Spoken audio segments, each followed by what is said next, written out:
नमस्कार, मैं जितेंद्र जैन और आप देख रहे हैं खबर समय जगत। आई नजर डालते हैं आज की कुछ ताजा तरीन खबरों। भोपाल देश प्रदेश में कोरोना का तांडव लगातार जारी है। अस्पतालों में मरीजों का सही ढंग से इलाज तो हो ही नहीं रहा है, साथ ही कोरोना से हो रही मौतों के आंकड़ों में भी भारी गफलत की जा रही है।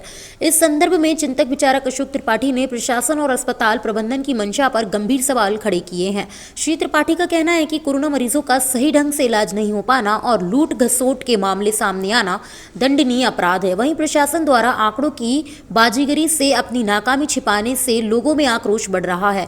प्रशासन में मौजूद ऐसे लोगों को चिन्हित करके उनकी जवाबदेही तय करके उन्हें दंडित किया जाना ही समस्या के समाधान का सशक्त विकल्प है, क्योंकि जिम्मेदारियों के निर्वहन में घोर नाकामी के साथ साथ कोरोना मरीजों की मौत, कई अस्पतालों में चल रही लूट घसोट अमानवीय अपराध है और लोगों की जिंदगी से हो रहे खिलवाड़ के लिए कोरोना संक्रमण के साथ साथ ऐसे संवेदनहीन लोग भी जिम्मेदार हैं।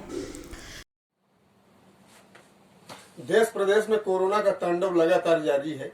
इस बारे में हम बात करेंगे चिंतक विचारक और समाज सेवी अशोक त्रिपाठी जी। त्रिपाठी जी, अस्पतालों में मरीजों की जो कोरोना के चलते मरीजों की जो मौतें हो रही हैं, उनके आंकड़ों में भी गफलत चल रही है।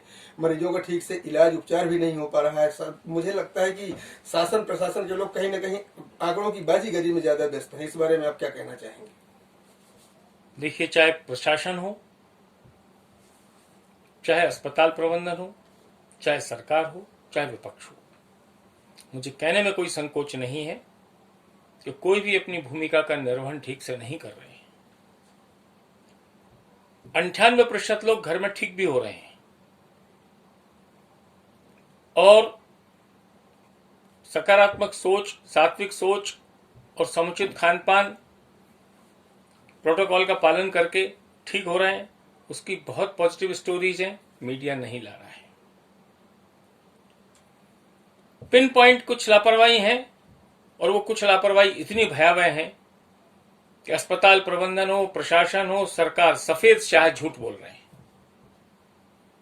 कल का मामला पीपुल्स मेडिकल कॉलेज में मैं प्रत्यक्षदर्शी हूं। सूचना मिली सुबह 7 बजे ऑक्सीजन समाप्त, ड्यूटी डॉक्टर्स गायब,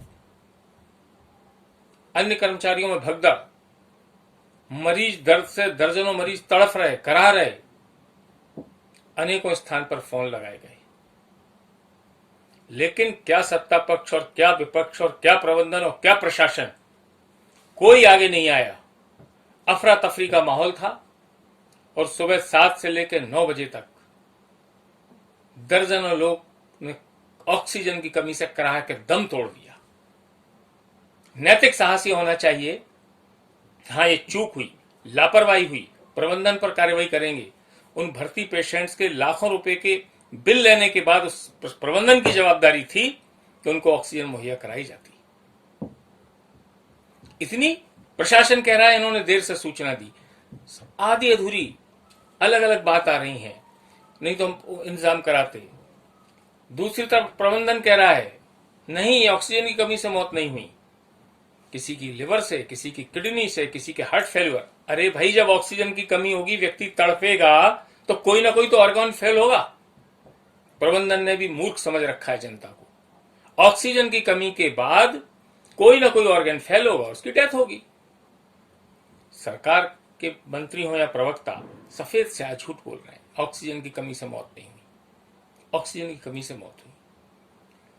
विपक्ष तमाम चीजें, कहीं उपवास पर बैठने ये सब कर रहे हैं। पिन पॉइंटेड बात क्यों नहीं कर रहे कि उस प्रबंधन में जो लोग मरे हैं उनका एक एक पाई उस प्रबंधन को वापस करना चाहिए, क्योंकि यदि आपने किसी सेवा सुविधा में चूक कर दी तो आपको उसका लेने का कोई हक नहीं है, बल्कि उनके मुआवजे या उनकी और क्षतिपूर्ति की बात उनसे की जानी चाहिए। उल्टा प्रबंधन, प्रशासन, सरकार आपस में एक दूसरे को बचाने में लगे हैं और विपक्ष दृष्टा बन के मौन खड़ा होकर देख रहा है। मुझे लगता है कि सभी पक्ष हैं और मीडिया को तत्काल इस विषय को जिस ढंग से लाना था वो लाया नहीं गया। वास्तविकता को दिखाइए, लेकिन साथ में सात्विक सकारात्मक विषय भी दिखाइए। ना हो पक्ष, ना हो विपक्ष, मीडिया को होना चाहिए निष्पक्ष। धन्यवाद। भोपाल से खबर समय जगत के लिए सुजीत रघुवंशी की report. For latest news, subscribe to our channel and press the bell icon.